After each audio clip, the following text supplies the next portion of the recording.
Hello everyone, I hope you all are doing good. आज हम बात करेंगे बेसिक्स ऑफ ऑपरेटिंग सिस्टम की। इसके कंटेंट हम सबसे पहले देख लेते हैं। सबसे पहले हम जानेंगे व्हाट इट डज, यानी ऑपरेटिंग सिस्टम क्या करता है। उसके बाद हम बात करेंगे फंक्शंस ऑफ ऑपरेटिंग सिस्टम के, यानी इसके फंक्शंस क्या क्या होते हैं। उसके बाद हम कुछ most commonly used operating systems के बारे में बात करेंगे।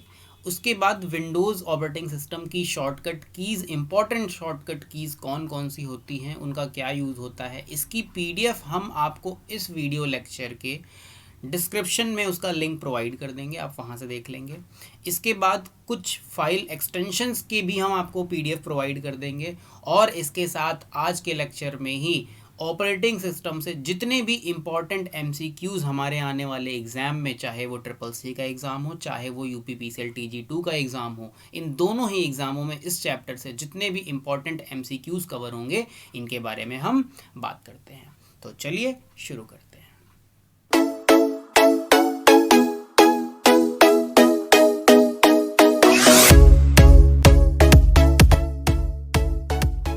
सबसे पहले हम जानेंगे व्हाट इट डज, यानी ऑपरेटिंग सिस्टम करता क्या है। तो ऑपरेटिंग सिस्टम क्या करता है? ऑपरेटिंग सिस्टम हमें इंटरफेस प्रोवाइड करता है। किसके किसके बीच में? हमें इंटरफेस प्रोवाइड करता है यूज़र और हार्डवेयर के बीच में। किसके किसके बीच में? यूज़र और हार्डवेयर के बीच में इंटरफेस प्रोवाइड करता है। ये किसका काम होता है? ऑपरेटिंग सिस्टम का। तो अगर हमारा पहले क्वेश्चन की तरफ हम जाएं, जो कि है व्हाट इट डज, तो इसका आंसर हमें मिल चुका है। इसका आंसर क्या है? ये क्या करता है? हमें इंटरफेस प्रोवाइड करता है यूज़र और हार्डवेयर के बीच में।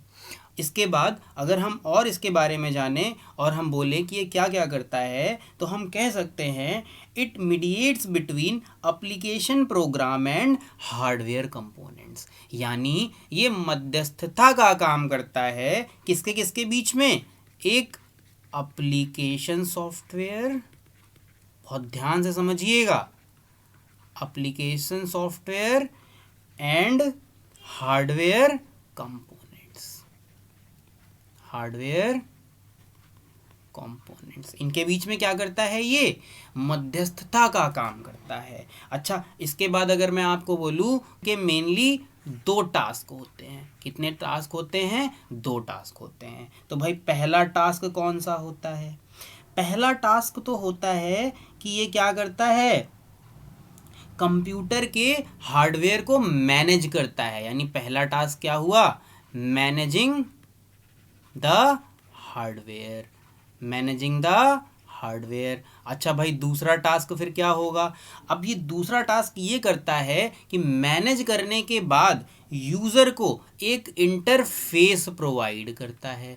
क्या करता है? यूज़र को एक इंटरफेस प्रोवाइड करता है। तो एक बार जल्दी से रिकैप लेते हैं। सबसे पहले व्हाट इट डज, यानी ऑपरेटिंग सिस्टम क्या करता है, तो ये इंटरफेस प्रोवाइड करता है यूज़र और हार्डवेयर के बीच में। और अच्छा क्या क्या करता है? तो ये मध्यस्थता का कार्य करता है एप्लीकेशन सॉफ्टवेयर और हार्डवेयर कंपोनेंट के बीच में। अच्छा, हार्डवेयर कौन से? भाई कंप्यूटर हार्डवेयर। ठीक है। अच्छा, एक बात मैंने और बताई कि ये क्या करता है? दो टास्क करता है। इसके मेनली दो ऑब्जेक्टिव होते हैं। कौन कौन से? सबसे पहला ऑब्जेक्टिव मैनेजिंग द हार्डवेयर। दूसरा ऑब्जेक्टिव क्या होता है?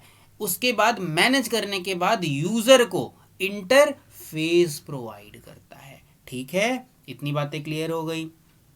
तो ये तो हो गया हमारा पहला टॉपिक। इसके बाद हमारा दूसरा टॉपिक क्या है? Functions of operating system. तो चलिए वो भी देख लेते हैं। फंक्शंस ऑफ ऑपरेटिंग सिस्टम क्या है भाई? क्या है हमारा अगला topic? Functions of operating system. Functions of operating system. चलिए भाई देखते हैं इसके क्या क्या फंक्शन होते हैं। तो इसका जो सबसे पहला फंक्शन होता है वो होता है प्रोसेस मैनेजमेंट, यानी हमारे कंप्यूटर में जो प्रोसेस हो रहा है उसका मैनेजमेंट करना। यानी जिस टाइम कंप्यूटर रनिंग प्रोसेस में है उस टाइम उसमें जो भी एप्लीकेशन चल रही हैं, जो भी एप्लीकेशन चल रही हैं उसके प्रोसेस का मैनेज करना किसका काम होता है? ऑपरेटिंग सिस्टम का ये एक फंक्शन होता है। ठीक। अच्छा, दूसरा फंक्शन इसका क्या होता है भाई? दूसरा इसका फंक्शन होता है मेमोरी मैनेजमेंट। क्या होता है? Memory management. अच्छा, इसमें क्या करता है भाई? जिस टाइम में कोई भी एप्लीकेशन चल रही है तो वो एप्लीकेशन कितनी मेमोरी लेगी, उसको कितनी मेमोरी एलोकेट करनी है। मान लो आपके सिस्टम में अगर 8 GB मेमोरी है तो इस 8 GB में कितने सॉफ्टवेयर चल पाएंगे, ये सारी चीज़ें प्रीडिफाइंड होंगी ना। आप अनलिमिटेड तो यूज़ नहीं कर सकते, है ना। तो वो सारा एलोकेशन वाला काम किसका होता है? इस ऑपरेटिंग सिस्टम का होता है। और इसका किस फंक्शन के अंतर्गत ये बात आएगी? मेमोरी मैनेजमेंट के अंदर। अच्छा, यहाँ पे एक बहुत इंपॉर्टेंट की पॉइंट है, वो ये कि मेमोरी मैनेजमेंट में हमेशा ये कौन सी मेमोरी पे काम कर सकता है? ये सिर्फ प्राइमरी मेमोरी का मैनेजमेंट देख सकता है। कौन सी मेमोरी? Primary memory. यानी हमारा ये जो मेमोरी मैनेजमेंट है इसमें सेकेंडरी मेमोरी वाली चीज़ों का मैनेजमेंट ऑपरेटिंग सिस्टम नहीं करेगा। ठीक है, किसका करेगा? प्राइमरी मेमोरी का करेगा। अच्छा बच्चों, अब हम अपना तीसरा फंक्शन देखते हैं ऑपरेटिंग सिस्टम का। तो बच्चों, तीसरा फंक्शन इसका क्या है? इसका तीसरा फंक्शन है फाइल मैनेजमेंट। क्या है? File management. अच्छा, फाइल मैनेजमेंट में क्या करता है भाई? फाइल मैनेजमेंट में आप कभी कोई फाइल क्रिएट करते हो। ठीक, क्या करते हो? क्रिएट करते हो, उसको डिलीट करते हो, उसको कॉपी करते हो, कहीं पेस्ट करते हो। ठीक, उसको मूव कराते हो। आप कभी क्या करते हो? फोल्डर क्रिएट करते हो। तो ये जितनी भी एक्टिविटी हैं ये कौन मैनेज करेगा? ये ऑपरेटिंग सिस्टम ही मैनेज करेगा। और अपने किस फंक्शन के अंदर करता है? ये किसके अंदर करेगा? फाइल मैनेजमेंट के अंदर करेगा। ठीक, ये 3 फंक्शन हमने जान लिए। अच्छा, अब चौथा फंक्शन देखते हैं, इसका क्या है? इसका चौथा फंक्शन है फाइल मैनेजमेंट के बाद input output. Input output management. अच्छा भाई, इसमें क्या करता है? अच्छा, आपने देखा होगा, हमने आपको अपने पहले लेक्चर में बताया था इनपुट आउटपुट के हार्डवेयर सॉफ्टवेयर के लेक्चर में कि इनपुट आउटपुट डिवाइसेस होती हैं। क्या होती हैं? डिवाइसेस होती हैं। तो जब डिवाइसेस हैं और वो हार्डवेयर में हैं तो यानी उन्हें हम कैसे भी इंस्टॉल करेंगे कंप्यूटर में। किसकी हेल्प से करेंगे? ऑपरेटिंग सिस्टम की हेल्प से करेंगे। ऑपरेटिंग सिस्टम में क्या था? वो ड्राइवर था। तो भाई ये जो ड्राइवर इंस्टॉल किए बिना, जैसे अगर मुझे माइक्रोफोन इंस्टॉल करना है तो क्या है माइक्रोफोन? हमारी कैसी डिवाइस है? इनपुट डिवाइस है। तो अब इसको मैनेज करने का काम कौन करेगा? ऑपरेटिंग सिस्टम करेगा। किस फंक्शन के अंदर करेगा? इनपुट आउटपुट मैनेजमेंट के अंदर करेगा। ठीक। अच्छा, अगला फंक्शन भाई हमारा क्या है ऑपरेटिंग सिस्टम का? तो हमारा अगला फंक्शन है सिक्योरिटी मैनेजमेंट। जब भाई हमने सारा काम कर लिया तब उसके बाद सिक्योरिटी भी तो बहुत ज़रूरी है। तो ऑपरेटिंग सिस्टम सबसे आखिरी काम क्या करता है? Security management. इसमें क्या करता है? इसमें देखता है कि किसी भी अनऑथराइज्ड यूज़र को आपका कंप्यूटर टच ना करने दे। आपको विंडोज़ प्रोटेक्शन देता है, विंडोज़ डिफेंडर पड़ा होता है। ये सारी चीज़ें किसके अंदर आएंगी? विंडोज़ फायरवॉल होता है ना। तो ये किसके अंदर आएंगी? सिक्योरिटी मैनेजमेंट के अंदर आएंगी। हालांकि मैं आपको एक बात और बता दूं कि हमारा विंडोज़ ऑपरेटिंग सिस्टम इतना सिक्योर नहीं होता है ना। इसीलिए हम बाकी दूसरे ऑपरेटिंग सिस्टम के बारे में पढ़ते भी हैं और उनका इस्तेमाल भी करते हैं। खैर, इसकी चर्चा हम बाद में करेंगे। लेकिन सिक्योर नहीं है वो बात अलग है, लेकिन ऑपरेटिंग सिस्टम यानी कंपनी वाले जो हैं सिक्योरिटी प्रोवाइड तो करते ही हैं अपने आप से, है ना। अब घर में चोरी हो गई वो अलग बात है, लेकिन ऐसा तो है नहीं कि ताला लगाया नहीं था, ताला तो लगा था। ठीक है, तो ये वैसी ही बात है। अच्छा बच्चों, हमने अपना दूसरा टॉपिक कवर कर लिया। अब क्या है? सम कॉमनली यूज्ड ऑपरेटिंग सिस्टम। तो चलो इनको देखते हैं। अच्छा, अब हम बात करेंगे अपने ऑपरेटिंग सिस्टम के बारे में। कुछ ऑपरेटिंग सिस्टम जो कि हमने कॉमनली यूज्ड किए हैं, किस पे? डेस्कटॉप पे या फिर लैपटॉप पे। हम फिलहाल मोबाइल की बात नहीं करेंगे, हो सकता है बीच में अगर कोई की पॉइंट याद आ गया तो मैं आपको बता दूंगा। तो भाई सबसे पहला ऑपरेटिंग सिस्टम हम जिसकी बात करने जा रहे हैं वो है हमारा यूनिक्स। ठीक, तो सबसे पहले भाई इसमें हम ये जान लेते हैं कि ये डेवलप्ड कब हुआ था। तो भाई ये डेवलप हुआ था 1969 में। इसका क्वेश्चन डायरेक्टली आपसे पूछ लेगा व्हेन यूनिक्स वाज डेवलप्ड, तो आपको क्या टिक लगाना है 1969। अच्छा, उसके बाद इससे एक क्वेश्चन और बहुत इंपॉर्टेंट बनता है कि यूनिक्स GUI बेस्ड है यानी ग्राफिकल यूजर इंटरफेस बेस्ड है या फिर CUI बेस्ड है, मतलब कमांड यूजर इंटरफेस बेस्ड है। तो भाई ये जो हमारा यूनिक्स है ये हमेशा GUI बेस्ड यानी ग्राफिकल यूजर इंटरफेस बेस्ड है। अच्छा, GUI में एक बहुत इंपॉर्टेंट क्वेश्चन और बनता है। GUI यूनिक्स में एक इंपॉर्टेंट क्वेश्चन ये बनता है कि इस ऑपरेटिंग सिस्टम को किस लैंग्वेज में लिखा गया या किस लैंग्वेज में बनाया गया। तो भाई यूनिक्स ऑपरेटिंग सिस्टम आपका एक ऐसा ऑपरेटिंग सिस्टम है जिसको high level language C language, कौन सी लैंग्वेज, सी लैंग्वेज में बनाया गया है, सी लैंग्वेज में लिखा गया है। और हमारी सी लैंग्वेज जो है वो कैसी लैंग्वेज है, सी लैंग्वेज हमारी हाई लेवल लैंग्वेज है। ठीक, ये दोनों बातें क्लियर। अच्छा भाई, अगला ऑपरेटिंग सिस्टम की तरफ बढ़ते हैं। हमारा अगला ऑपरेटिंग सिस्टम जो कॉमनली यूज्ड है वो कौन सा है। अगला ऑपरेटिंग सिस्टम है हमारा लिनक्स या लाइनेक्स। इसको भाई कोई कोई लिनक्स प्रोनाउंस करता है, कोई लाइनेक्स प्रोनाउंस करता है, खैर आपकी मर्जी जो कर लीजिएगा। अच्छा, इससे एक इम्पॉर्टेंट बहुत क्वेश्चन आता है कि ये जो है कैसा ऑपरेटिंग सिस्टम है, ये ओपन सोर्स ऑपरेटिंग सिस्टम है। अच्छा भाई, इसका क्या मतलब है ओपन सोर्स ऑपरेटिंग सिस्टम। भाई ओपन सोर्स ऑपरेटिंग सिस्टम का मतलब ये है कि इसके सोर्स कोड में कोई भी बदलाव कर सकता है, कोई भी कॉपीराइट का इशू नहीं आएगा। लेकिन अगर आप यही चीज़ माइक्रोसॉफ्ट विंडोज़ के साथ करेंगे तो आपको कॉपीराइट का इशू आएगा। ठीक। अच्छा, लाइनक्स के बारे में एक बात बहुत इंपॉर्टेंट मैं आपको बता दूं भाई, लाइनक्स को हमारा बहुत हाईएस्ट सिक्योर ऑपरेटिंग सिस्टम में काउंट किया जाता है। यानी ये अनलाइक माइक्रोसॉफ्ट विंडोज़ कम सिक्योर नहीं होता है। ठीक, ये इसकी सिक्योरिटी जो है अच्छी खासी होती है। ठीक। अच्छा, इसके बाद हम अपने अगले ऑपरेटिंग सिस्टम की बात करें तो हमारा कौन सा है भाई। अगला हमारा बहुत फेमस ऑपरेटिंग सिस्टम है मैक ओएस। कौन सा, मैक ओएस। और मुझे लगता है इसका नाम सबने सुना होगा। ये एक ऐसा ऑपरेटिंग सिस्टम है जो सिर्फ और सिर्फ एप्पल की डिवाइस पे वर्क करता है, और शायद ये इसका बहुत बड़ा ड्रॉबैक भी है, और इसके साथ साथ इसको सिक्योर भी बनाता है, क्योंकि भाई मैंने एक ऐसी चीज़ बनाई जो मेरे द्वारा बनाई गई डिवाइस पे ही वर्क करेगी। बात समझो, मैंने एक ऐसी चीज़ बनाई जो मेरे द्वारा बनाई गई डिवाइस पे ही वर्क करेगी, इसीलिए ये क्या है, मोस्ट सिक्योर है। ठीक। अच्छा, ये कब आया था, कब डेवलप्ड हुआ था, तो भाई ये डेवलप्ड हुआ था 2001 में। अब सीधी सी बात है, अगर एप्पल डिवाइस में वर्क करती है तो इसका मतलब एप्पल कॉरपोरेशन नहीं बनाया होगा, एप्पल कंपनी नहीं बनाया होगा, तो इसमें बताने जैसा तो कुछ भी नहीं है। ठीक। अच्छा, हमारा अगला ऑपरेटिंग सिस्टम कौन सा है उसको देख लेते हैं।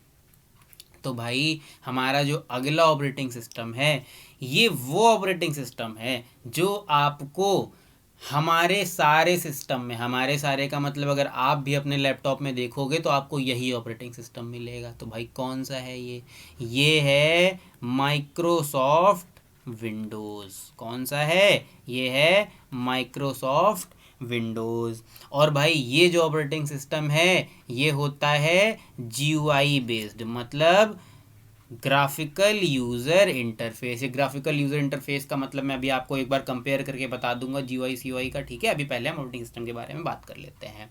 तो ये कैसा ऑपरेटिंग सिस्टम है, GUI बेस्ड है। इसका क्वेश्चन बच्चों सीधे पूछ लिया जाएगा कि विंडोज़ ऑपरेटिंग सिस्टम या माइक्रोसॉफ्ट विंडोज़ ऑपरेटिंग सिस्टम कैसा ऑपरेटिंग सिस्टम है, GUI है CUI है, तो आपको क्या टिक लगाना रहेगा कि ये GUI बेस्ड यानी graphical user interface based operating system है। अच्छा, अब बात करते हैं कि ये डेवलप्ड कब हुआ था सबसे पहले। तो भाई ये डेवलप्ड हुआ था 1985 में, नवंबर 1985 में सबसे पहले ये डेवलप्ड हुआ था। ठीक, अच्छा, इसके ना बहुत सारे वर्जन आए हुए हैं, इसके बहुत सारे वर्जन आए हुए हैं। तो चलिए एक बार हम उन सारे वर्जन्स को भी लाइन से देख लेते हैं। भाई विंडोज़ यानी माइक्रोसॉफ्ट विंडोज़ का जो सबसे पहला वर्जन आया वो कौन सा था, वो था विंडोज़ NT। क्या था, विंडोज़ NT। अच्छा भाई, क्वेश्चन इसमें दो पूछता है। पहला क्वेश्चन पूछता है कि माइक्रोसॉफ्ट विंडोज़ ऑपरेटिंग सिस्टम कब डेवलप्ड हुआ था, तो उसका आंसर आपको क्या बताना है, 1985 में हुआ था। दूसरा क्वेश्चन आता है कि इसका जो पहला वर्जन लॉन्च हुआ था उसका नाम क्या था, तो विंडोज़ NT था। तीसरा क्वेश्चन आता है कि विंडोज़ NT में N और T का फुल फॉर्म क्या होता है, मतलब क्या है, तो भैया यहाँ पे इसका मतलब होता है न्यू टेक्नोलॉजी। क्या मतलब होता है, न्यू टेक्नोलॉजी। और ये कब रिलीज़ हुआ था या कब आया था, तो ये आया था आपका 1993 में। कब आया था, 1993 में। तो इससे कितने क्वेश्चन बनेंगे आपको समझ में आ गया। ठीक, अच्छा चलिए अगला अगला देखते हैं कौन सा इसका वर्जन था।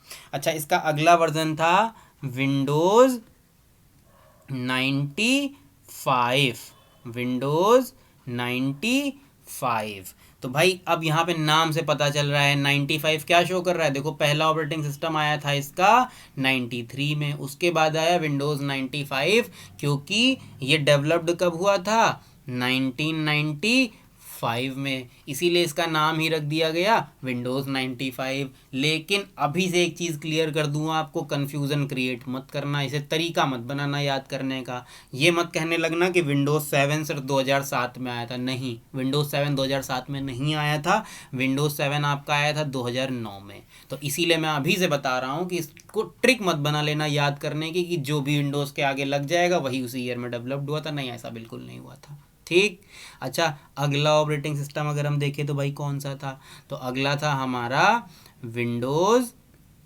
98। अच्छा, ये कब डेवलप्ड हुआ था, ये वाला विंडोज़ 1998 में डेवलप्ड हुआ था। अच्छा, इसके बाद कौन सा आया, अच्छा मैं आपको ये सारी चीज़ें एकदम सीरीज से बता रहा हूँ, तो इसको ऐसे ही याद करेंगे तो बहुत आराम से याद हो जाएगा, मेमोराइज हो जाएगा। ठीक, उसके बाद जो हमारा अगला आया था वो था विंडोज़ 2000। क्या था, विंडोज़ 2000। अच्छा, इसको कब डेवलप्ड किया गया था, तो इसको भाई किया गया था 2000 में ही डेवलप्ड किया गया था। अच्छा, इसी क्रम में हमारा अगला कौन सा आया, अगला हमारा आया विंडोज़ ME। कौन सा था, विंडोज़ ME। भाई इससे एक बहुत इंपॉर्टेंट क्वेश्चन बनता है कि विंडोज़ ME में, माइक्रोसॉफ्ट विंडोज़ ME में M और E का फुल फॉर्म क्या होता है। ठीक है, तो भाई फुल फॉर्म आप समझ लो, इसका होता है मिलेनियम एडिशन। क्या होता है, मिलेनियम एडिशन। ठीक, और ये क्वेश्चन पूछा गया है, इसीलिए इसे ध्यान रखेंगे। अच्छा, किस ईयर में आया था, तो भाई आपका जो ये मिलेनियम एडिशन है ये भी सन 2000 में आया था। यानी यहाँ से हमें एक बात पता चली कि हमारे दो ऑपरेटिंग सिस्टम ऐसे थे जो सन 2000 में डेवलप्ड हुए थे। कौन कौन से, पहला तो विंडोज़ 2000। अच्छा, दूसरा कौन सा था, दूसरा था विंडोज़ ME। ME का फुल फॉर्म क्या है, मिलेनियम एडिशन। अच्छा, इसी क्रम में भाई हमारा जो अगला ऑपरेटिंग सिस्टम था वो कौन सा था, हमारा भाई इसी क्रम में अगला ऑपरेटिंग सिस्टम था जो कि बहुत फेमस है और वो सबने बहुत यूज़ किया होगा, और इस टाइम उसका प्रोडक्शन बंद कर दिया गया है, माइक्रोसॉफ्ट ने उसको सपोर्ट करना बंद कर दिया है। ठीक, उसका क्या नाम है, उसका नाम है विंडोज़ XP। क्या नाम है, विंडोज़ XP। अच्छा, इसमें क्वेश्चन पूछा जाता है और कई बार पूछा गया है, यहाँ तक UPPCL रेलवे दोनों में पूछा गया है। ठीक, क्या पूछता है इसमें? पूछता है कि माइक्रोसॉफ्ट विंडोज़ में माइक्रोसॉफ्ट विंडोज़ एक्सपी में एक्सपी का फुल फॉर्म क्या है? कह देगा, ऑप्शन दे देगा, एक्स्ट्रा पावर, एक्सपीरियंस। ठीक, ऐसे करके आपको ऑप्शन दे देगा। तो भाई इसमें सही क्या है? इसमें सही है एक्सपीरियंस। क्या है? एक्सपीरियंस। आपको किताबों में अगर देखोगे तो ऐसा लिखा हुआ मिलेगा। ठीक है, ई इसीलिए, क्योंकि देखो ई छोटा कर देते हैं, एक्स का मतलब यहाँ एक्स है और पी से है पीरियंस, समझ गए? तो इसका पूरा फुल फॉर्म क्या है? एक्सपी का एक्सपीरियंस। ठीक, अच्छा ये कब आया था भाई? तो ये आया था आपका सन 2001 में। कब आया था? सन 2001 में। अच्छा, इसी क्रम में भाई अगला ऑपरेटिंग सिस्टम कौन सा है? इनका अगला जो ऑपरेटिंग सिस्टम माइक्रोसॉफ्ट विंडोज़ का आया वो था विंडोज़ विस्टा। कौन सा था? Windows Vista. और भाई मैं आपको बता दूं, ये विंडोज़ विस्टा ऐसा ऑपरेटिंग सिस्टम था जो बहुत कम प्रयोग किया गया। ठीक, जो बहुत कम प्रयोग किया गया, इसको इतना इस्तेमाल नहीं किया गया, क्योंकि एक्सपी 2001 में आपका डेवलप हुआ। उसके बाद इसको यानी विस्टा को सीधे 2007 में डेवलप्ड किया गया और देखा गया कि ये इसमें बग बहुत ज़्यादा है, इसमें कमियां बहुत ज़्यादा हैं। ठीक है, इसीलिए ठीक इसके 2 साल बाद, कब? ठीक इसके 2 साल बाद आपका विंडोज़ 2007 या फिर 7, विंडोज़ 7 बोलते हैं। ठीक है, विंडोज़ 7 लॉन्च हुआ। और वो कब लॉन्च हुआ? 2009 में। और एक ये विंडोज़ 7 ऐसा ऑपरेटिंग सिस्टम था जो आज भी आपको देखने को मिलेगा। ठीक है, अच्छा इसी क्रम में भाई इनका अगला ऑपरेटिंग सिस्टम कौन सा है? इनका अगला यानी नवा ऑपरेटिंग सिस्टम आया, नया वर्जन जो आया वो आया आपका विंडोज़ 8 के नाम से। किस नाम से? विंडोज़ 8 के नाम से। अच्छा ये कब आया था? कब डेवलप हुआ था? तो भाई अगर आपसे पूछता है विंडोज़ 8 कब डेवलप हुआ था, तो आप क्या बताएंगे? ये हुआ था सन 2012 में। अच्छा, इसके बाद जो अगला आया है लेटेस्ट अभी जो चल रहा है वो कौन सा है? तो वो है विंडोज़ 10। कौन सा है? विंडोज़ 10। अच्छा ये कब आया था? तो ये आया है आपका 2015 में। अब इस विंडोज़ 10 के ही वर्जन आ रहे हैं। कैसे आ रहे हैं? 10.1, 10.2, 10.3 फिलहाल अभी ऐसे वर्जन आ रहे हैं। जब अगला वर्जन आएगा तो आपको बताया जाएगा। फिलहाल आपका यही latest version of Microsoft Windows operating system है। तो ये तो किसकी बात हो गई? माइक्रोसॉफ्ट विंडोज़ के सारे वर्जन्स की। अच्छा इसके बाद एक ऑपरेटिंग सिस्टम के बारे में आपको और बताना है, चलिए उसके बारे में थोड़ा सा जान लेते हैं।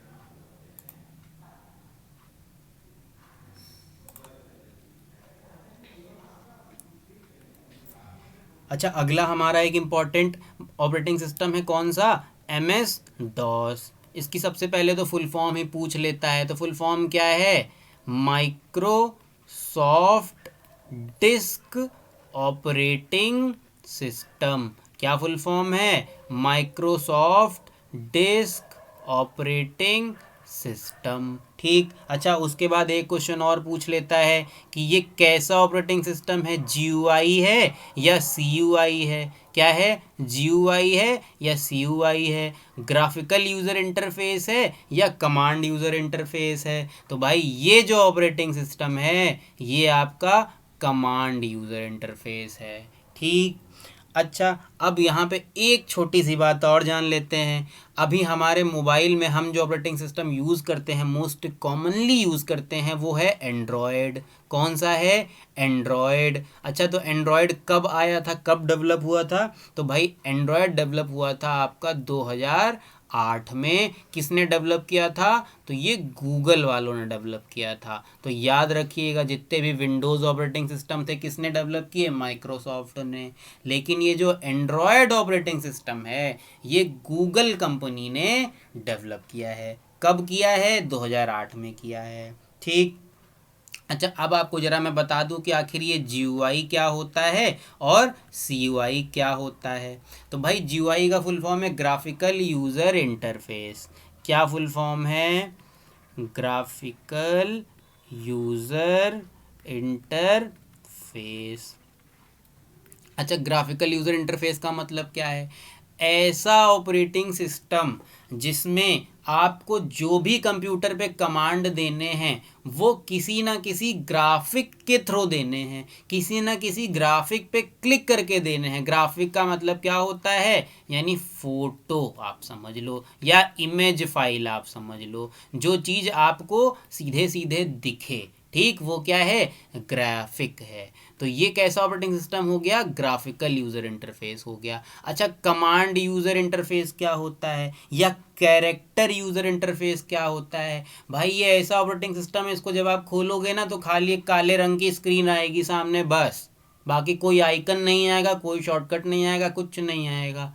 अब उस कमांड में क्या, उस काली स्क्रीन में क्या होता है? हर चीज़ का एक फिक्स्ड कमांड होता है, ठीक। अगर आपको कमांड पता है तब तो आप आगे कर पाओगे, वरना आपके लिए बेकार चीज़ है, किसी काम की नहीं, आप कुछ नहीं कर पाओगे, ठीक। तो यानी इसमें हम जो भी कमांड देंगे वो कैसे देंगे? टाइप करके देंगे, किसी पर्टिकुलर फिक्स्ड कोड के थ्रू देंगे, ठीक है। क्या फुल फॉर्म है इसका? कैरेक्टर यूज़र इंटरफेस या फिर कमांड यूज़र इंटरफेस, ठीक।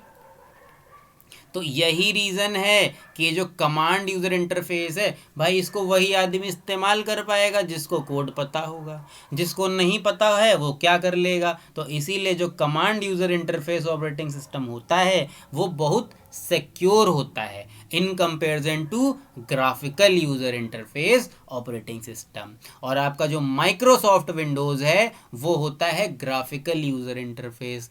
यही कारण है कि विंडोज़ ऑपरेटिंग सिस्टम इतना सिक्योर नहीं होता है, ठीक। अच्छा, ये बात हो गई। अब हमारा जो अगला टॉपिक है भाई वो क्या है?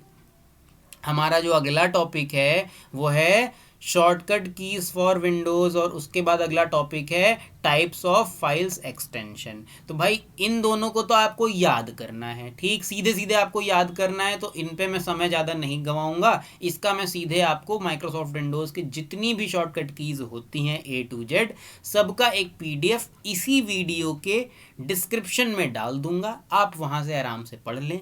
इसके साथ साथ हमारी वेबसाइट पे www.careerathome.in पे भी मैं डाल दूंगा, वहाँ से भी आप आराम से पढ़ सकते हैं।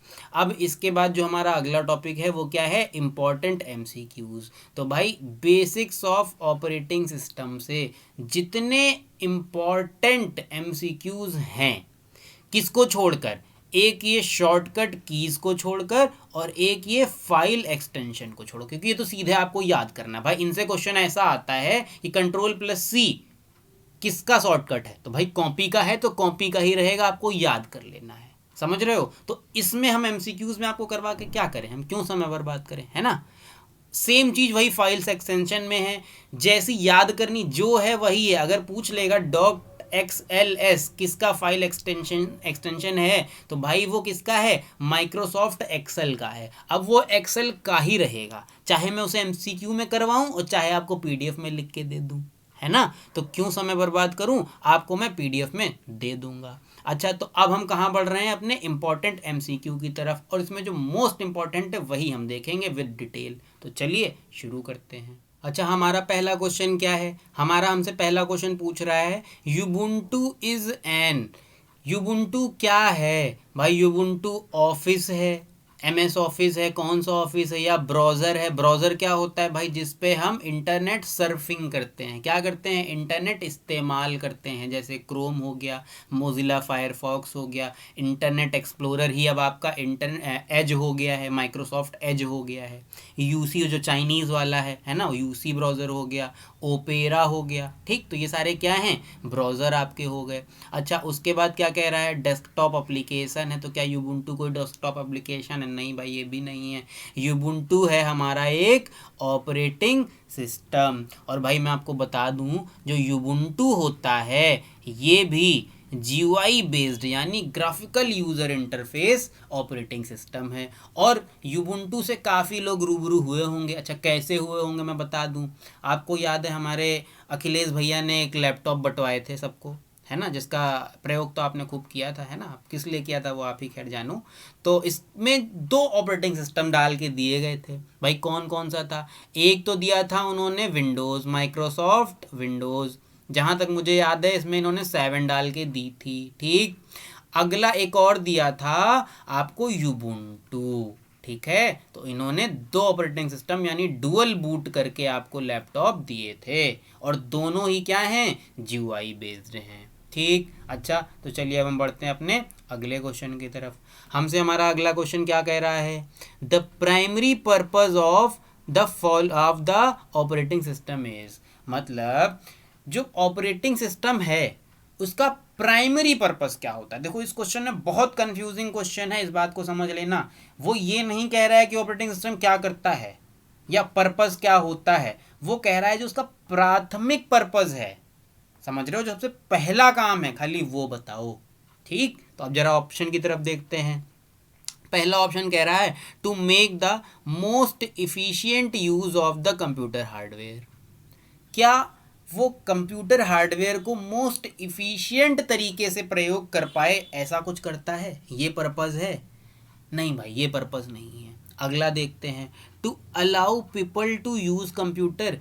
क्या ये लोगों को अलाउ करता है, आज्ञा देता है कि वे कंप्यूटर को यूज़ कर पाएँ, प्रयोग कर पाएँ। भाई ये भी प्राइमरी पर्पस नहीं है।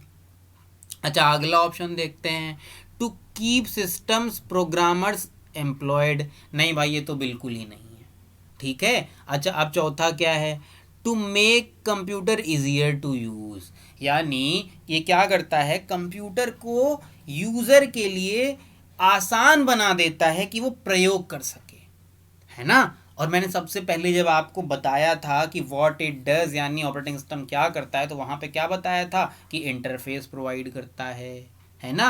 तो इसीलिए इसका ऑप्शन डी एकदम सही है। क्या करता है, to make computer easier to use, ठीक है। ये आसानी से कंप्यूटर प्रयोग हो सके, इस चीज़, यही इसका क्या है, प्राइमरी फंक्शन है। क्या है इसका प्राइमरी फंक्शन। ये बहुत कंफ्यूजिंग क्वेश्चन है, आप मान के चलिए अगर इसको ध्यान से आप नहीं देखेंगे तो आप गलत करके जरूर आएंगे, ठीक। अच्छा, हमारा अगला क्वेश्चन देखते हैं क्या है। हमारा अगला क्वेश्चन हमसे कह रहा है dash is responsible for creation and deletion of files and directories. मतलब ये आखिर इनमें से कौन है जो फाइल के बनने और उन्हें डिलीट करने के लिए होता है, या किस पे चीज़ें निर्भर करती हैं। तो भाई जब मैंने आपको ऑपरेटिंग सिस्टम के फंक्शन बताए थे, क्या बताया था, ऑपरेटिंग सिस्टम का फंक्शन बताया था, तो वहाँ पे आपको एक फंक्शन मैंने बताया था फाइल मैनेजमेंट।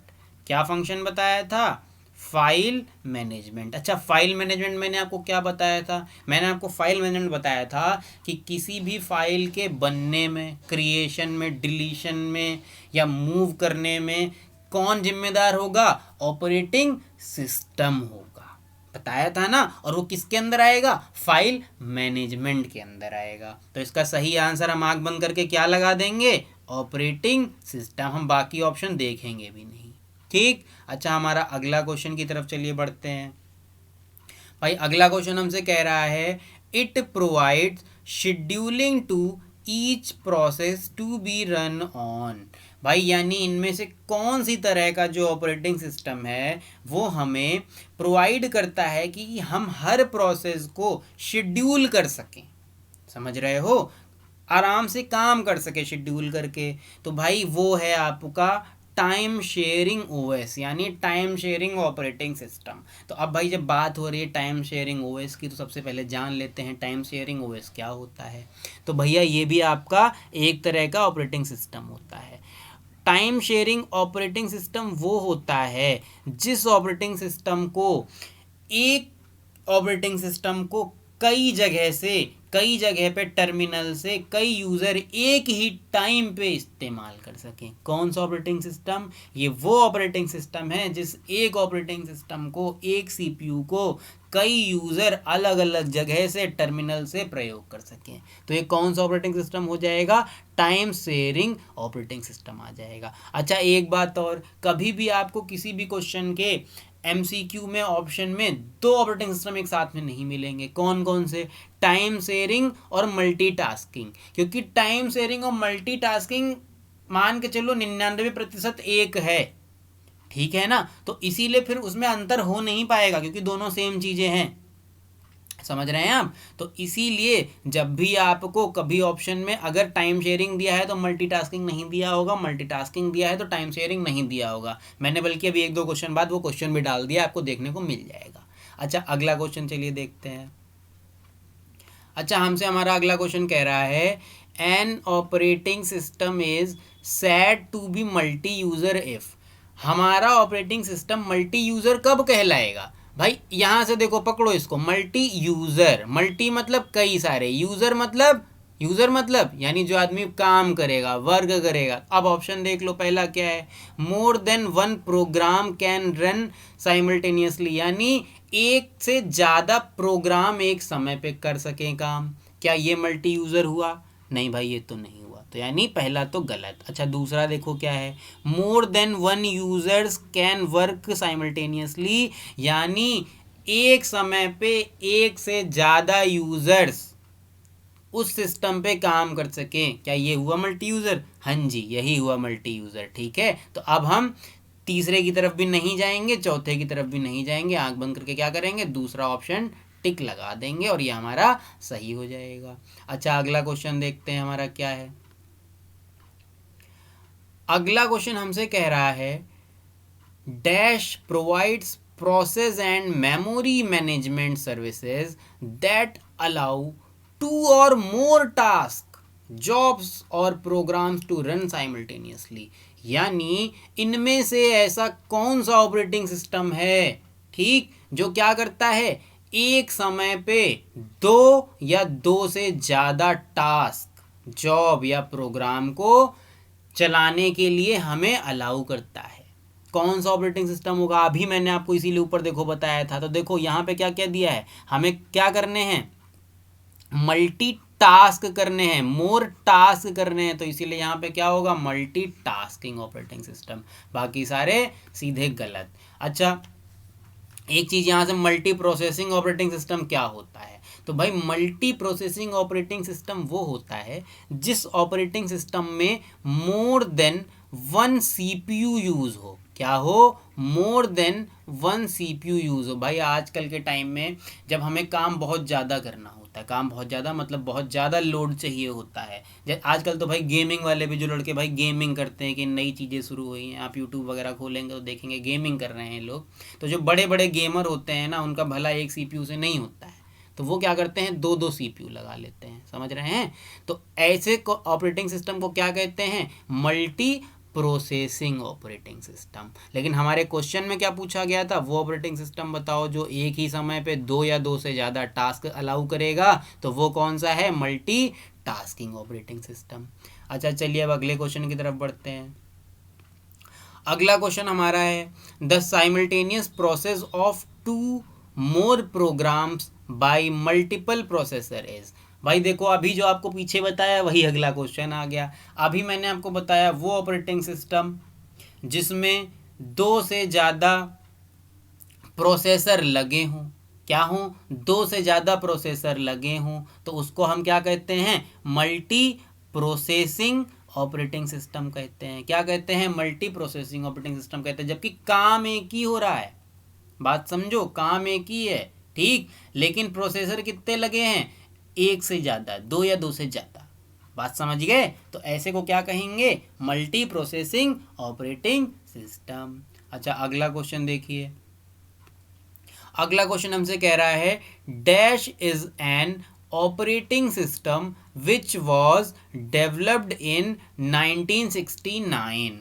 आपको जब ये लेक्चर शुरू हुआ था उसके बाद एक टॉपिक मैंने बताया था most commonly used operating system, और उसमें सबसे पहला ऑपरेटिंग सिस्टम मैंने आपको बताया था यूनिक्स, जो कि हमारा कब डेवलप्ड हुआ था 1969। और मैंने तभी कहा था कि क्वेश्चन ये सीधा ऐसे ही पूछ लेता है, बिल्कुल नहीं घुमाएगा, और कंप्यूटर एक ऐसा सब्जेक्ट है जिसमें बहुत कम क्वेश्चन घुमाता है, जिसमें सीधा सीधा पूछता है। ठीक है, तो इसमें क्या पूछा था, क्या पूछ रहा है कि 1969 में कौन सा ऑपरेटिंग सिस्टम डेवलप्ड हुआ था। तो भाई कौन सा डेवलप हुआ है आपका, यूनिक्स डेवलप हुआ, यानी इसका answer D is the right answer, बाकी सारे आपके एकदम गलत।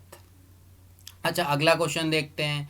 अच्छा अगला क्वेश्चन हमसे क्या कह रहा है, Linux is which type of operating system. अब हमसे पूछ रहा है जो लाइनेक्स है वो इनमें से कौन सी तरह का ऑपरेटिंग सिस्टम है। तो भाई मैंने आपको लाइनेक्स के बारे में एक इंपॉर्टेंट की पॉइंट बताया था, मैंने आपको बताया था कि लाइनेक्स जो है वो ओपन सोर्स ऑपरेटिंग सिस्टम है। ओपन सोर्स ऑपरेटिंग सिस्टम का मैंने आपको मतलब बताया था कि ऐसा ऑपरेटिंग सिस्टम जिसके सोर्स कोड कंपनी ने जग जाहिर कर दिए हैं, ठीक, ओपनली दे दिए हैं कि देखो भैया ये हैं, और आपको कुछ भी छेड़छाड़ करनी है तो आप कर लो जाओ। ठीक है, तो ये क्या है, ओपन सोर्स ऑपरेटिंग सिस्टम हो गया। ठीक है, इसके सोर्स कोड उन्होंने छुपा के नहीं रखे हैं। ठीक, अच्छा अगला क्वेश्चन देखते हैं। अगला क्वेश्चन हमसे कह रहा है विच software is a series of graphical user interface operating system developed by Microsoft. भाई सबसे पहली बात तो इसने बोल दिया कि सीरीज किसकी, ग्राफिकल यूजर इंटरफेस की, यानी जीयूआई की। ठीक, पहली बात। उसके बाद कह दिया कि वो सिस्टम बनाया किसने है, माइक्रोसॉफ्ट ने। तो भाई माइक्रोसॉफ्ट ने क्या बनाया है, माइक्रोसॉफ्ट ने कौन सा ऑपरेटिंग सिस्टम बनाया, माइक्रोसॉफ्ट ने पहली बात बनाया है एमएस विंडोज। ठीक, उसके बाद जीयूआई कह रहा है, तो जीयूआई के लिए कौन सा है, एमएस विंडोज, क्योंकि अगर वो सीयूआई कहता तब कौन सा हो जाता, तब हो जाता आपका एमएस डॉस। क्या हो जाता, एमएस डॉस। ये दोनों ही माइक्रोसॉफ्ट ने बनाए हैं। ठीक, लेकिन जब कह रहा है जीयूआई बताना है तो जीयूआई कौन सा है, एमएस विंडोज। ठीक, अच्छा अगला क्वेश्चन देखिए। अगला क्वेश्चन हमसे कह रहा है which operating system is developed by Apple incorporation. भाई एप्पल कंपनी ने कौन सा ऑपरेटिंग सिस्टम बनाया, तो एक के तो बनाया है, कौन सा बनाया है, एप्पल ने बनाया है iOS। ठीक है, जो कि बहुत सिक्योर है और सिर्फ इनकी ही डिवाइस पे वर्क करता है, बाकी किसी डिवाइस पे वर्क नहीं करता है। अच्छा अगला क्वेश्चन देखो, मैंने आपको बताया था कि जीयूआई का सीधा फुल फॉर्म पूछ लेता है, आपको रखा हुआ मिल जाएगा इंटरफेस में, लेकिन इसके ऑप्शन थोड़े थोड़े इधर उधर कर देता है, तो गलती से बच्चे गलत लगा के चले आते हैं। ठीक, इसका एक पहला ऑप्शन देखो क्या है, ग्राफिकल यूज्ड इंटरफेस है। भाई यूज्ड नहीं होता, ठीक, ग्राफिकल यूजर इंटरफेस होता है। ढूंढो कहाँ है ग्राफिकल यूजर इंटरफेस, ये तो नहीं है, ये भी नहीं है, ये आपका बी देखो क्या लिखा है, ग्राफिकल यूजर इंटरफेस, यानी इसका राइट आंसर क्या होगा, B is the right answer. अच्छा अगला क्वेश्चन क्या है, GUI is used as an interface between. भाई जो GUI है वो किसके बीच में इंटरफेस प्रोवाइड करता है, क्या हार्डवेयर और सॉफ्टवेयर के बीच में, नहीं। मैंने आपको क्या बताया था कि जब हम इस्तेमाल करते हैं तो सारी चीज़ें पिक्चर की तरह करते हैं, ग्राफिक की हेल्प से करते हैं। तो ग्राफिक और उसके बीच में कौन कौन आया, एक तो यूज़र आ गया यानी हम आ गए, है ना, और दूसरा कौन सा, वो सॉफ्टवेयर जिसका वो आइकन है, जिसका वो ग्राफिक है ना। तो मैन एंड मशीन नहीं होगा ये भी। देखो अगला क्या है, प्रोग्राम एंड यूजर, यही वाला आपका क्या है, राइट आंसर। अच्छा अगला क्वेश्चन देखते हैं भाई क्या है।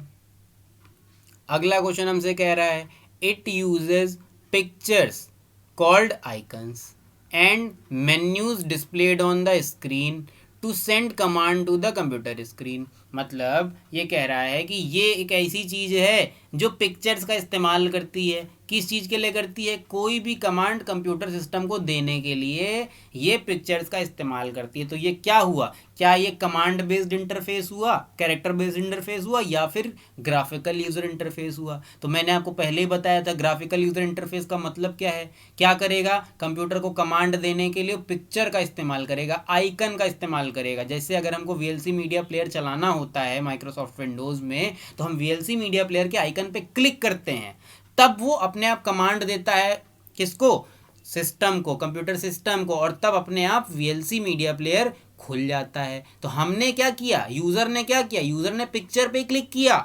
तो ऐसे ऑपरेटिंग सिस्टम को हम क्या कहेंगे, ऐसे ऑपरेटिंग सिस्टम को हम कहते हैं GUI, यानी ग्राफिकल यूज़र इंटरफेस। अच्छा, अगला क्वेश्चन देखिए। अगला क्वेश्चन हमसे कह रहा है the desktop of a computer refers to, मतलब कंप्यूटर की जो डेस्कटॉप होती है वो क्या होती है, वो round surrounded by the monitor होता है। नहीं भाई, ऐसा कुछ भी नहीं है। द इनसाइड ऑफ फोल्डर, नहीं, फोल्डर के अंदर के जो भी चीज़ें होती हैं उनको हम डेस्कटॉप थोड़ी बोलते हैं। उसके बाद कह रहा है the top of mouse pad, नहीं भाई ये भी नहीं है। द विजिबल स्क्रीन, वो स्क्रीन जो हमको दिख रही होती है मॉनिटर पे, बात समझो, सिर्फ मॉनिटर नहीं, बंद मॉनिटर रखा है तो डेस्कटॉप थोड़ी ना हो गया, समझे। जब मॉनिटर ओपन है, उसमें माइक्रोसॉफ्ट विंडोज़ पड़ी हुई है और हम बूट कर चुके हैं सिस्टम को, तब हमारे सामने जो विजिबल स्क्रीन है वही क्या कहलाती है, वही हमारी कहलाती है डेस्कटॉप। क्या कहलाती है, डेस्कटॉप। अच्छा, अगला क्वेश्चन देखिए। अगला क्वेश्चन हमसे कह रहा है a blinking indicator that shows you where your next action will happen. एक ब्लिंकिंग इंडिकेटर है जो हमें ये बताएगा कि हमारा जो नेक्स्ट एक्शन है वो किस जगह पे वर्क करेगा। जैसे कि हमारा माउस हमने कहीं ले जाकर छोड़ दिया, अब हमें कैसे पता चलेगा कि इतने बड़े डेस्कटॉप में हमारा माउस कहाँ पे है। भाई अगर मुझे मान लो अभी यहाँ पे CPU पे ऐसे टिक लगाना है, तो मैं कैसे जान रहा हूँ कि हाँ यहाँ पे मैं ऐसे माउस ले जाऊँ तो CPU पे टिक लग जाएगा, मुझे कैसे पता चला भाई, क्योंकि ये देखो, ये जो ये आइकन आपको घूमता हुआ दिख रहा है ना, ये क्या है, ये कर्सर है ना। और जो कर्सर होता है वो मुझे क्या बताता है, वो मुझे ये बताता है कि इंडिकेट करता है ब्लिंक करके कि अभी मैं जो भी अगला करूँगा वो कहाँ होगा, किस जगह पर होगा, मेरा नेक्स्ट एक्शन बताता है। तो इसका सही जवाब क्या होगा, इसका सही जवाब होगा कर्सर, यानी option B is a right answer. ठीक है। अच्छा, अगला क्वेश्चन देखिए। अगला क्वेश्चन हमसे कह रहा है a small figure shown on the desktop screen with a program name is called, मतलब हमारे डेस्कटॉप पे प्रोग्राम जो इंस्टॉल हैं उनके एक इमेज बनी होती है, एक स्मॉल छोटी सी फोटो बनी होती है नाम के साथ। जैसे VLC मीडिया प्लेयर इंस्टॉल किया तो VLC लिख के एक आइकन आ जाएगा, है ना भाई। लो, मैंने तो आपको आंसर ही बता दिया, आइकन आ जाएगा। तो उस पिक्चर को बोलते क्या है, तो उस पिक्चर को हम क्या बोलते हैं, हम आइकन बोलते हैं, है ना, जो कि हमारे कहाँ पे होते हैं, हमारे डेस्कटॉप पे होते हैं। ठीक। अच्छा, अगला क्वेश्चन क्या है। अगला क्वेश्चन हमसे कह रहा है when you want to move an icon on your desktop this is called, यानी जब आपको किसी भी आइकन को अपने डेस्कटॉप पे मूव करना होता है तो इस मूव करने को हम क्या कहते हैं, डबल क्लिक करना कहते हैं, नहीं भाई डबल क्लिक करना नहीं कहते हैं। इसे क्या हाईलाइट करना कहते हैं, नहीं। पॉइंटिंग कहते हैं, नहीं। इसे हम ड्रैगिंग कहते हैं, इसे क्या कहते हैं, हम ड्रैगिंग कहते हैं। अच्छा, अगला क्वेश्चन देखो। अगला क्वेश्चन हमसे कह रहा है all the deleted files go to, जितनी भी फाइलें हम डिलीट करते हैं वो कहाँ जाती हैं, भगवान के घर चली जाती हैं, नहीं भाई भगवान के घर नहीं जाती हैं। ठीक है, इस क्वेश्चन को बहुत ध्यान से समझो। अगर वो विंडोज़ ऑपरेटिंग सिस्टम है, यानी माइक्रोसॉफ्ट विंडोज़ है, तब तो वो जाएगी रिसाइकल बिन में। कहाँ जाएगी, रिसाइकल बिन में। अगर ये माइक्रोसॉफ्ट विंडोज़ की जगह यूबुंटू है, क्या है, यूबुंटू है, ठीक, तब इस रिसाइकल बिन को ही हम यूबुंटू में ट्रैश बोलते हैं। क्या बोलते हैं, ट्रैश बोलते हैं। और अगर आपने जीमेल यूज़ किया होगा, जो कि सभी करते हैं, तो जीमेल में आप जो भी मेल डिलीट कर देते हो वो डिलीटेड मेल कहाँ जाते हैं, आपके ट्रैश में जाते हैं। ठीक, तो ये वाला जो क्वेश्चन है ये असल में यूबुंटू ऑपरेटिंग सिस्टम से रिलेटेड है। और एग्जाम में आपको बताएगा थोड़ी ना कि भाई हम माइक्रोसॉफ्ट विंडोज़ का क्वेश्चन पूछ रहे हैं कि यूबुंटू का पूछ रहे हैं कि MS DOS का पूछ रहे हो, तो सीधा क्वेश्चन पूछेगा, है ना। तो इसका आंसर आपको ट्रैश देना है, ये नहीं कि आप इसमें रिसाइकल बिन ढूंढने बैठो और वहाँ पे चिल्लाओ कि सर ये तो क्वेश्चन गलत है। तो भाई सीबीटी में कोई सुनने वाला होगा नहीं आपका, ठीक है। तो छोड़ के मत आइएगा पहली बात तो, ठीक है। तो इसका आंसर क्या है, ट्रैश है। अच्छा अगला क्वेश्चन देखिए। अगला क्वेश्चन हमसे कह रहा है the long horizontal bar at the bottom of desktop is known as, मतलब हमारे डेस्कटॉप पे सबसे नीचे एक हॉरिजेंटल, हॉरिजेंटल का मतलब क्या हुआ, जो आपको एक क्षैतिज बार मिलेगा, ठीक। डेस्कटॉप पे सबसे नीचे, उसको हम किस नाम से जानते हैं? क्या उसको हम स्टेटस बार बोलते हैं? नहीं। उसको मेन्यू बार बोलते हैं? नहीं। टाइटल बार बोलते हैं? नहीं। उसको हम टास्क बार बोलते हैं। क्या बोलते हैं उसको? हम टास्क बार बोलते हैं। अच्छा इस टास्क बार में पहचानने के लिए मैं आपको बता दूं, इस टास्क बार में एक्सट्रीम राइट साइड में, कहाँ पे? एक्सट्रीम राइट साइड में आपका टाइम का आइकन आता है। कहाँ आता है? टाइम का आइकन आता है। तो अगर कोई पूछेगा कि टाइम आइकन कहाँ पे आता है, टाइम कहाँ शो करता है, तो कहाँ शो करता है? टास्क बार में शो करता है। मैं काम करूंगा, एक पूरा वीडियो बना दूंगा इसी चीज़ पे, जिसमें मैं आपको कंप्यूटर में कहाँ पे टास्क बार है, कहाँ पे मेन्यू है और कहाँ पे स्टेटस बार है, कहाँ पे टाइम है, ये सारी चीज़ें सिर्फ दिखा दूंगा, एक प्रैक्टिकल का वीडियो बना दूंगा, ठीक है। जैसे आपको स्क्रीन पे अभी सिर्फ एक क्वेश्चन और आंसर दिख रहे हैं ना, तो इसकी जगह आपको सारी चीज़ें दिखेंगी और मैं आपको दिखा दूंगा पेन से मार्क कर करके कि हाँ ये देखिए टास्क बार है, ये स्टेटस बार है और ये इसका काम है, ठीक है। एक नया वीडियो मैं आपके लिए पूरा इसी पे बना दूंगा। अच्छा अभी हम अपना अगला क्वेश्चन देखते हैं।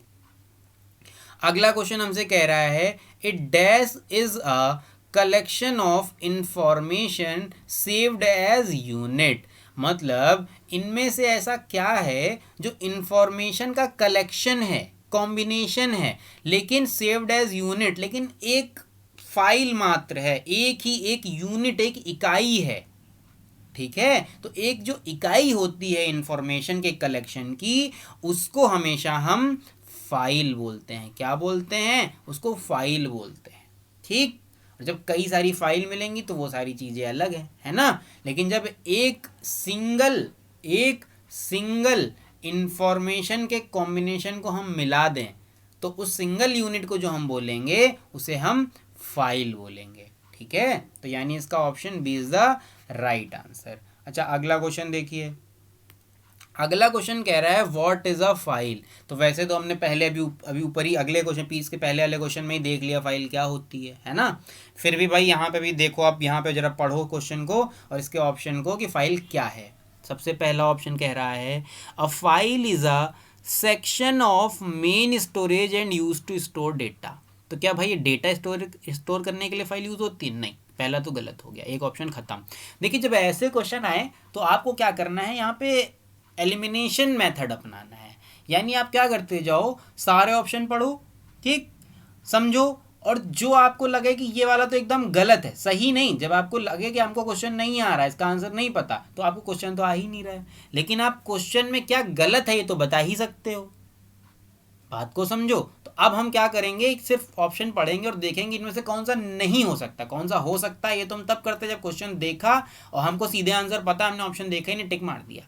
लेकिन जब कभी ऐसा नहीं हो रहा है कि क्वेश्चन देखते ही हमारे दिमाग में आंसर नहीं आया, तब ऑप्शन देख के क्या करना है, आपको ये देखना है कि कौन सा आंसर इसमें से नहीं हो सकता, एकदम गलत है, तो उसको पहले एलिमिनेट कर दो, फिर जो आखिरी में बचेगा वो आंसर अपने आप हो जाएगा। बात समझ गए? अच्छा अगला देखो ऑप्शन क्या कह रहा है, a file is a collection of information that has been a name and have an extension. भाई ये वाला डेफिनेशन एकदम करेक्ट लग रही है, लेकिन इसके बाद देख लेते हैं, क्या पता कोई अप्रोप्रिएट और डेफिनेशन मिल जाए। तो अभी हम बी को गलत नहीं बताएंगे, ठीक है, अभी इसको हम रखेंगे। अगला बढ़ते हैं। अ file is a part of program that is used to describe what the program should do।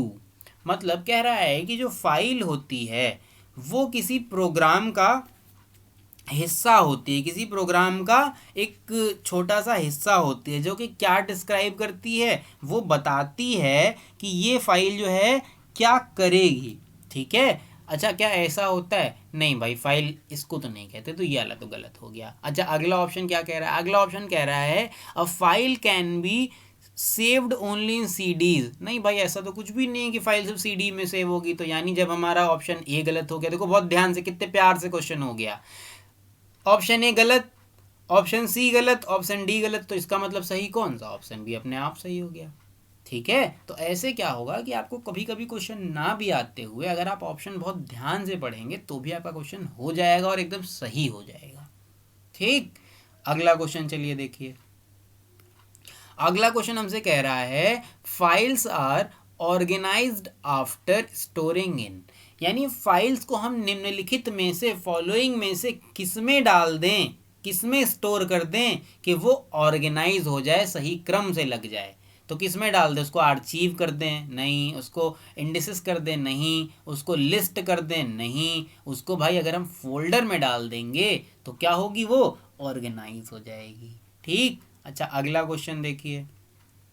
अगला क्वेश्चन हमसे कह रहा है file extensions are used in order to, मतलब जो फाइल के एक्सटेंशन होते हैं वो हमें क्या बताते हैं, क्या क्यों इस्तेमाल आखिर हम करते हैं? फाइल का नामकरण करने के लिए, name the file, no. Ensure the file name is not lost, नहीं भाई, हमें ये भी एंश्योर नहीं करता। उसके बाद कह रहा है आइडेंटिफाई द फाइल, हाँ फाइल आइडेंटिफाई करने के लिए होता तो है, तो अभी फिलहाल सी गलत नहीं कह सकते। एक बार हम अगला देख ले, क्या पता अगला इससे ज़्यादा अप्रोप्रिएट आंसर हो। ठीक है, तो फिर ये अपने आप गलत हो जाएगा, बाकी ये गलत नहीं है, याद रखिएगा। अगला ऑप्शन हमसे कह रहा है आइडेंटिफाई द फाइल टाइप। देखो ऑप्शन सी है आइडेंटिफाई द फाइल, और इसके बाद है आइडेंटिफाई द फाइल टाइप, जबकि एकदम जो अप्रोप्रिएट है फाइल एक्सटेंशन का काम वो क्या है? वो ये बताना है कि ये जो फाइल सामने है ये कौन सी फाइल है। जैसे अगर डॉट ई एक्सी है, क्या है? अगर डॉट ई एक्सी है तो इसका मतलब ये जो फाइल है ये एग्जीक्यूटेबल फाइल है। कैसी फाइल है? एग्जीक्यूटेबल फाइल है। ठीक है, अगर यहीं पे क्या लिखा हुआ है? डॉट एक्सएलएस लिखा हुआ है। क्या लिखा हुआ है? डॉट एक्सएलएस लिखा हुआ है, तो ये कौन सी फाइल है? ये एमएस एक्सेल की फाइल है। तो ये देखो इसने हमको क्या बता दिया? फाइल का टाइप बता दिया। बात समझे? इसीलिए इसका क्या होगा? Option D is the right answer. अब यहाँ पे सी भी गलत हो जाएगा। अच्छा हमारा आज का अंतिम क्वेश्चन देखते हैं, लास्ट क्वेश्चन देखते हैं। हमसे लास्ट क्वेश्चन पूछ रहा है which shortcut key is use to delete the file permanently. भाई कौन सा शॉर्टकट की हम यूज़ करते हैं किसी भी फाइल को परमानेंट डिलीट करने के लिए, यानी डिलीट करने के बाद वो रिसाइकिल बिन या फिर ट्रैश में भी नहीं जाएगा। तो हम करते हैं शिफ्ट प्लस डिलीट का इस्तेमाल, शिफ्ट प्लस डी का यूज़। अगर किसी भी फाइल को सेलेक्ट करके हम शिफ्ट प्लस डेल दबा दें तो वो फाइल रिसाइकिल बिन में भी नहीं जाएगी, वो परमानेंटली डिलीट हो जाएगी। ठीक। अच्छा आप कोई पूछता है क्या परमानेंट डिलीट हुई फाइल रिस्टोर हो सकती है, वापस आ सकती है? तो भाई आ सकती है, लेकिन साधारण नहीं आ पाएगी। साधारण का मतलब कि रिसाइकिल बिन में जैसे जाके आप नॉर्मली ले आते हो, आ गई रिस्टोर, वैसे नहीं आएगी। आपको इसके लिए अलग से रिकवरी सॉफ्टवेयर इस्तेमाल करने पड़ेंगे। क्या करने पड़ेंगे? रिकवरी सॉफ्टवेयर इस्तेमाल करने पड़ेंगे, तब आएंगे।